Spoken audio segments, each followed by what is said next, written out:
शास्त्रों में प्रवृत्ति और प्रकृति के आधार पर मनुष्यों को दो भागों में बांटा गया है।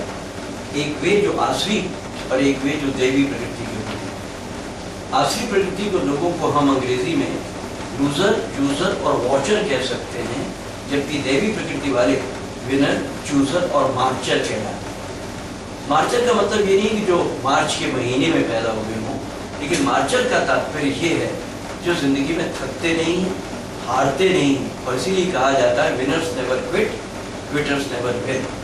हमारे वेदों में कहा गया है चरे वेती चरे वे, और विवेकानंद की भी प्रेरणा थी arise, awake and stop not till the goal is reached. लेकिन दुर्भाग्यवश सामान्यतः लोग आसुरी प्रकृति के देखने को मिलते हैं। उन्हें आप जरा सा कुरेदिए कैसी चल रही है, और उनका जवाब होगा कट रही है बाबा, पुराने जन्मों के पापों को इस जन्म में धो रहे हैं, जिंदगी और वर्क के लोड को ढो रहे हैं।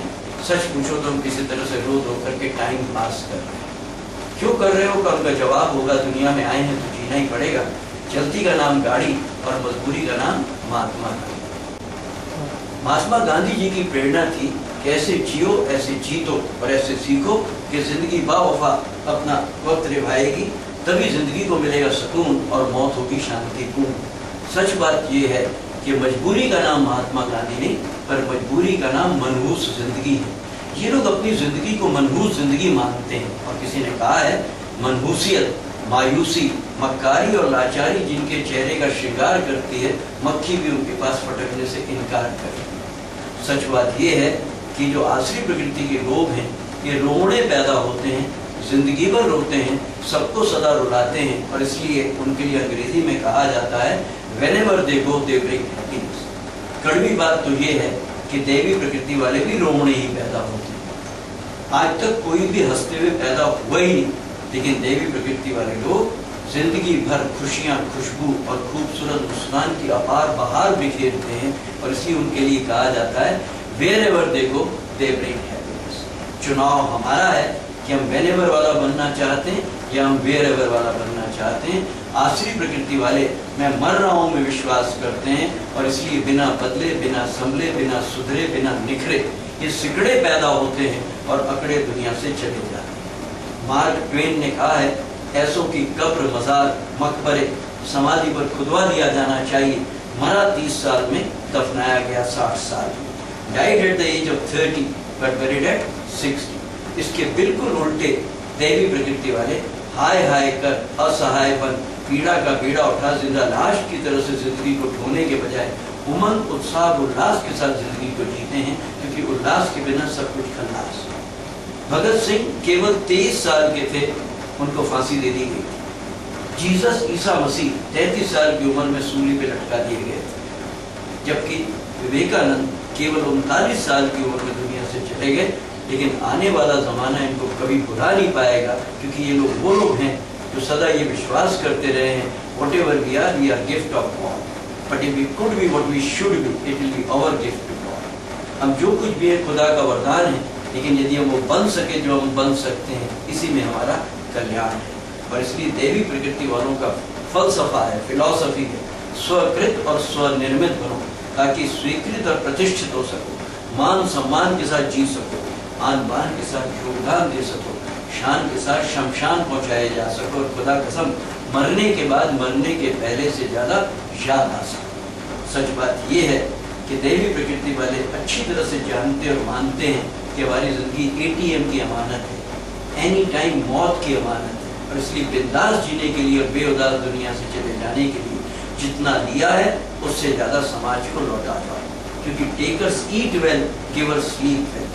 हमारे शास्त्रों में लिखा हुआ है कि जो दुनिया से लेते ही लेते हैं, जो दुनिया को लूटते ही लूटते हैं, वो ज़्यादा से ज़्यादा अपना पेट भर लेते हैं। कड़वे शब्दों में अपना पेट और जिंदगी को खराब कर लेते हैं, इसलिए उनको ठग कहा गया। लेकिन जो लौटाते हैं बड़ी खूबसूरत जिंदगी को जीते हैं, और इसलिए उनके लिए ठाकुर कहा गया। चुनाव हमारा है कि हम ठग बनना चाहते हैं, ठाकुर बनना चाहते हैं। एक बाबा और उसके चेले ने सांकल खटखटाई, एक छोटी बच्ची दौड़ी दौड़ी आई, हाथ जोड़ करके धीरे से बोली बाबा आज तो घर में देने के लिए कुछ है ही नहीं। बाबा ने कहा बेटी एक काम कर, अपने घर के आंगन में से एक मुट्ठी मिट्टी दे दे। चल, उसने मिट्टी उठाई, झोले में डाली। चेले का सवाल हम मिट्टी का क्या करेंगे?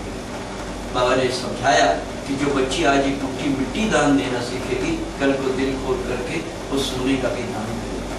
सवाल मिट्टी का नहीं, सवाल एक संस्कार का है। और इसीलिए एक बात हमें सदा याद रखनी चाहिए, जो लोग भी अपना स्वधर्म रूपी कर्म नहीं करते हैं वो वर्कलेस होते हैं, और वर्कलेस ही वर्थलेस होते हैं, और वर्थलेस ही जिंदगी में रेस्टलेस होते हैं। एक बुजुर्ग मिस्त्री हाथ जोड़ करके अपने मालिक से बोला, बहुत बूढ़ा हो गया, मैं चाहता हूँ कि आप मुझे रिटायर कर दें ताकि बची हुई जिंदगी में अपने परिवार के साथ खुशी खुशी पूरी कर सकूं।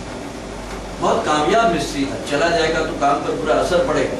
मालिक उससे बोला, एक काम करो, एक अंतिम मकान बना दो, मैं तुम्हें रिटायर कर दूंगा। मकान अंतिम है, उसकी नीयत बिगड़ गई, बेकार से बेकार माल का उसने इस्तेमाल किया, बेमन से मकान का काम पूरा किया।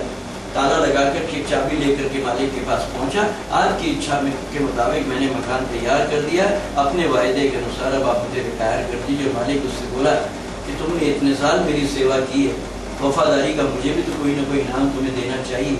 सच बात ये है, ये मकान मैंने तुम्हें इनाम देने के लिए तुम्हारे लिए बनवाया।